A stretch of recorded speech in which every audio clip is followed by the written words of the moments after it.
নমস্কাৰ, মই মৰ্মিতা মিত্ৰ। ইতিমধ্যে আমি সকলোৱে গম পাওঁ যে আমাৰ উজনি অসমৰ অৱস্থা বহুতেই বেয়া আৰু সেইকাৰণে আমি সকলোৱে অকণমান উদ্যোগ লৈছোঁ আৰু উদ্যোগটো মানে সকলোৱে আমাৰ অসমৰ সকলোৱে যেনেকৈ পাৰিছে তেনেকৈ কৰি আছে, আমিও তেনেকৈ অকণমান চেষ্টা কৰিছোঁ। আৰু যোৱাকালি ৰাতি আমি ষ্টাৰ্ট কৰিছোঁ গুৱাহাটীৰ পৰা, মই মোৰ টীম মৰ্মিতা। আমি আজি ভিতৰৰ ফালে যাম, ভিতৰৰ গাঁৱৰ ফালে যাম, যিবোৰ ঠাইত মানে মানুহে একদম সুবিধা পোৱা নাই।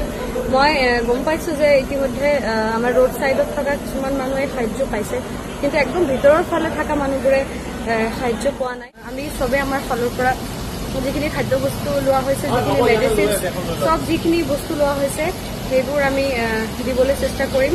যিমানখিনি পাৰোঁ তাত শিৱসাগৰৰ ফালে ওলাই যাম।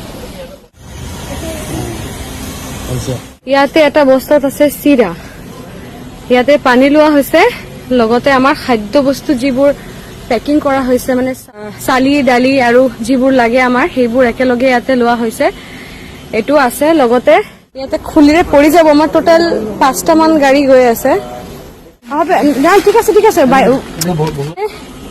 আমাৰ গাড়ীত আৰু বস্তু যাব, ডাঙৰ গাড়ীত, সেইকাৰণে ইয়াতে আৰু বস্তুবিলাক আমি ইয়াতে লৈ লৈছো।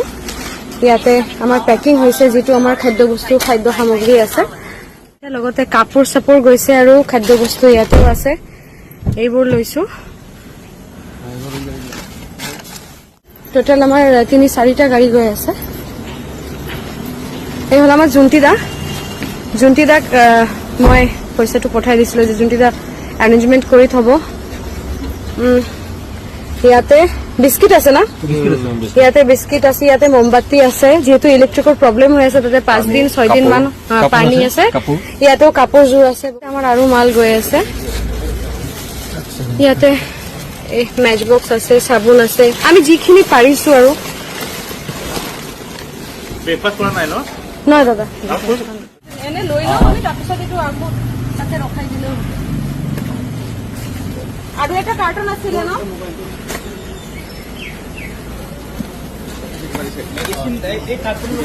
ইয়াতে কি মেগী লৈছে না মেডিচিন? মেগী আছে, মেডিচিনো আছে।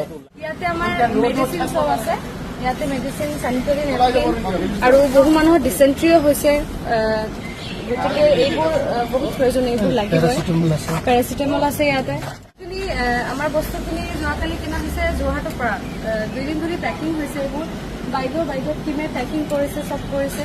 মানে এনেকুৱা পৰিস্থিতিত সকলোৱে একেলগে, মানে মই ভবাই নাছিলো যে টীম মৰ্মিতাত পটককে ইমান মেম্বাৰ্ছ আমি একেলগে হৈ যাম বুলি।